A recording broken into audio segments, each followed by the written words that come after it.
Itulah cara berbuat baik kepada orang tua yang sudah meninggal. Dan yang paling konkret, kalau mau berbuat baik kepada orang tua yang sudah meninggal adalah jadilah anak yang soleh atau soleha. Nah ibu bapak saudara-saudara sekalian, nah ini yang perlu diluruskan. Orang datang melayat, satu, banyak nginjak-nginjak sunnah Nabi. Dua, tidak ada manfaat buat orang meninggal. Tiga, datang bawa dosa.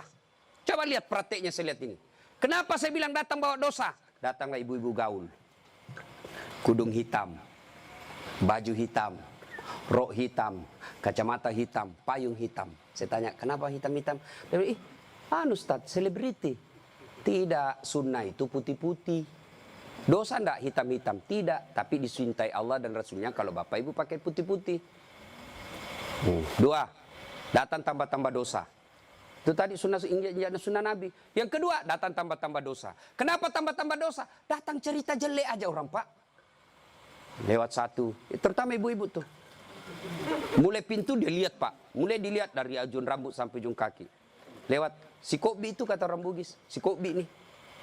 Apa? Dia enggak cerita, tapi mulutnya, matanya sinis. Kenapa? Lipstiknya palsu. Kenapa kau tahu? Melengket di giginya. Sudah satu dia gosip, lewat lagi satu. Enggak serasi kudunya sama roknya. Dia bilang, iyo kayak umbul-umbul. Bahkan Ustadz pun digosipnya. Lewat Ustadz Dasar, itu juga bajunya yang di YouTube. Tadi saya lewat, ada saya dengar, itu juga bajunya yang di YouTube itu Pak Ustadz. Kenapa? Saya pakai baju kau yang sibuk. Nah, itu gosip. Maka ibu majelis taklim saya di Makassar, saya anjurkan. Ibu datang melayat, satu, ada wudhu. Dua, bawa Quran minimal surah Yasin. Tiga, begitu datang, ibu baca Yasin bareng-bareng. Tidak bisa baca Yasin bareng-bareng, itu majelis taklim yang baik. Ketua majelis taklimnya, saudara-saudara sekalian, mari kita baca Yasin bareng-bareng, saya pimpin. Itu majelis taklim yang manfaat. Bukan ngurus baju seragam. Apalagi memanfaatkan pilkada. Pak, anggota majelis taklim saya 300, Pak. Tapi aman, Pak. Tapi minta tolong seragam, Pak, ya. Ada juga majelis taklim memanfaatkan begitu proposal banyak ketika pilkada. Nah, maka majelis taklim yang bagus, ada orang wafat, pimpin tahlilan. Sudah itu, tidak bisa baca Yasin, Ustaz. Sudah, baca Al-Fatihah. Buru-buru, Ustaz. Sudah, baca Qul huwallah 3 kali. Masih juga buru-buru, Ustaz. Sudah tidak tahu baca itu semua, Ustaz. Sudah, baca saja. La ilaha illallah, la ilaha illallah, la ilaha. Itu aja kita ulang-ulang selama kita melayat. Itu pun tidak bisa, Ustaz. Ya sudah, kau diam saja. Tidak bisa juga diam, Ustaz. Ya cepat kau pulang. Daripada tinggal bawa dosa saja. Nah, sudah. Yang ketiga, kenapa tidak ada manfaat buat orang meninggal? Tidak ada yang sholat jenazah. Bagaimana orang lain mau sholat jenazah? Keluarganya aja tidak ada sholat jenazah. Mantunya sibuk ngurus ambulans, iparnya sibuk ngurus tenda, anaknya sibuk ngurus konsumsi. Tidak ada ikut sholat jenazah. Orang lain yang sholat jenazah. Orang lain belum tentu ikhlas. Banyak yang sholat, Ustaz. Kenapa banyak? Karena bapaknya menteri. Jadi tidak ikhlas orang. Tapi coba kalau keluarganya, pasti ikhlas. Saya hampir jarang sekali melihat ibu-ibu sholat jenazah. Jarang. Maka jangan heran ketika ibu meninggal, sedikit juga yang sholat jenazah. Kenapa? Karena waktu hidup, jarang dia sholat jenazah. Maka wafatnya pun sedikit yang sholat jenazah. Ustaz tidak muat rumahnya, Ustaz. Di teras. Ustaz tidak ada air. Tayamum. Ustaz tidak ada air. Boleh tidak wudhu. Imam Syafi'i mensyaratkan wudhu. Imam Ahmad boleh tidak wudhu. Karena itu bukan sholat. Dia hanya doa. Saya tidak tahu bacanya, Ustaz. Ikut saja sama imam. Yang penting takbir 4 kali, jangan ruku. Kalau bapak ruku, siap-siap malu sendiri. Siapa orang yang tersiksa dalam kubur? Yang pertama kata Nabi, al-mutahawilu bis sholah, yang menganggap enteng sholat. Orang yang menganggap enteng sholat, Pak, jangan, sudah. Sholat itu di akhirat nanti barcode. Bapak beli elektronik kan sekarang pakai barcode. Ya kan? Nah, bapak begitu setor jualan, titik. Berarti ini boleh bawa. Di akhirat kalau bapak di barcode, bagus sholatnya. Tidurkan dia kata Nabi seperti tidurnya tidur pengantin baru. Tapi di barcode, hilang, redup-redup.